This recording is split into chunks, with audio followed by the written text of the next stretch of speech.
Okay okay dear students, इस video में हम लोग ये सीखेंगे कि जो आपका डिस्टेंस फॉर्मूला है वो कैसे ड्राइव हुआ है। ठीक है, यानी कि हम लोग फाइंड करेंगे डिस्टेंस बिटवीन 2 पॉइंट्स। ठीक है, जैसे मैंने क्या कर दिया, ये एक्स एक्सिस बना दिया और ये वाई एक्सिस है। ये पॉइंट ए ले लिया मैंने और यहाँ पे मैंने ले लिया बी पॉइंट। ये ए पॉइंट है और ये बी पॉइंट है। सपोज करो ए पॉइंट के कोऑर्डिनेट्स x1 x2 है, x1 y1 है सॉरी, और बी पॉइंट के कोऑर्डिनेट्स हैं x2 y2। ठीक है, मुझे क्या फाइंड करना है? डिस्टेंस फाइंड करना है। डिस्टेंस ए बी फाइंड करना है, लेकिन एक चीज जान जाओ कि जो पॉइंट ए और बी है वो इस कोऑर्डिनेट एक्सिस पे नहीं है। तो हमने क्या कर दिया कि यहां से परपेंडिकुलर ड्रॉप कर दिया। क्या कर दिया? परपेंडिकुलर ड्रॉप कर दिया। ठीक है ना? तो क्या हो गया? इसको मैंने बोल दिया ए, इसको सी, और यहां से भी परपेंडिकुलर ड्रॉप कर देंगे तो क्या हो गया? ये आपका डी हो गया। तो दो परपेंडिकुलर तो ये हो गए, तीसरा परपेंडिकुलर ये हो गया, इसको मैं ई बोलूंगा, और यहां से परपेंडिकुलर ड्रॉप किया तो ये आपका हो गया एफ पॉइंट। अब जरा देखो, जब मैं कहता हूं कि ए और बी कोऑर्डिनेट्स x1 y1 और x2 y2 है, तो उसका मतलब ये जो पॉइंट सी है इसके कोऑर्डिनेट्स क्या होंगे?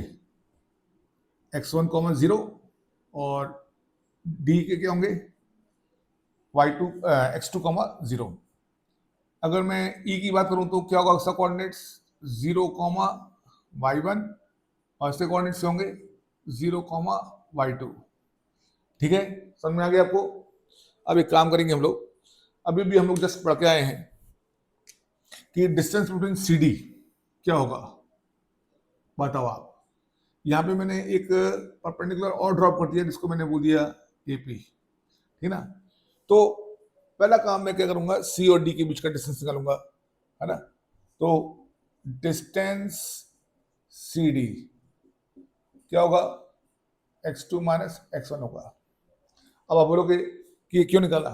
वो इसलिए निकाला क्योंकि हमने क्या किया कि यहाँ से परपेंडिकुलर गिराया ए पॉइंट से, है ना, इसके पर बी डी के पर परपेंडिकुलर ड्रॉप किया, जिसकी वजह से क्या हो गया?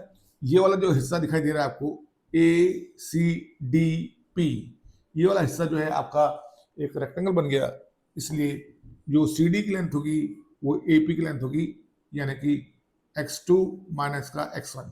ठीक है, इसी प्रकार से हम लोग क्या करेंगे? डिस्टेंस निकालेंगे। किसका डिस्टेंस निकालेंगे? ई एफ का। ठीक है ना? तो ये क्या होगा? y2 माइनस y1 होगा, और फिर वो सेम जितना ये डिस्टेंस होगा उतना ये वाला डिस्टेंस होगा, क्योंकि क्या हो गया? ये रेक्टेंगल हो गया। कौन सा? ई बी बी एफ, ये रेक्टेंगल हो गया। तो ऑपोजिट साइड्स आपस में क्या होंगे? इक्वल होंगे। ठीक है, अब जरा सोचो कि ये दो साइड्स निकाल ली और ये एक राइट एंगल ट्रायंगल है और हमें डिस्टेंस निकालना है ए बी का। तो क्या करेंगे?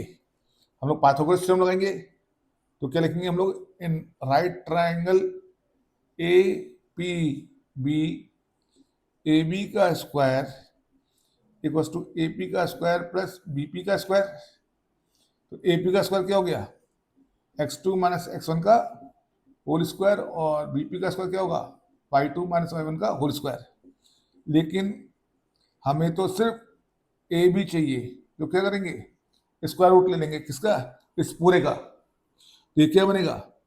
x2 माइनस x1 का होल स्क्वायर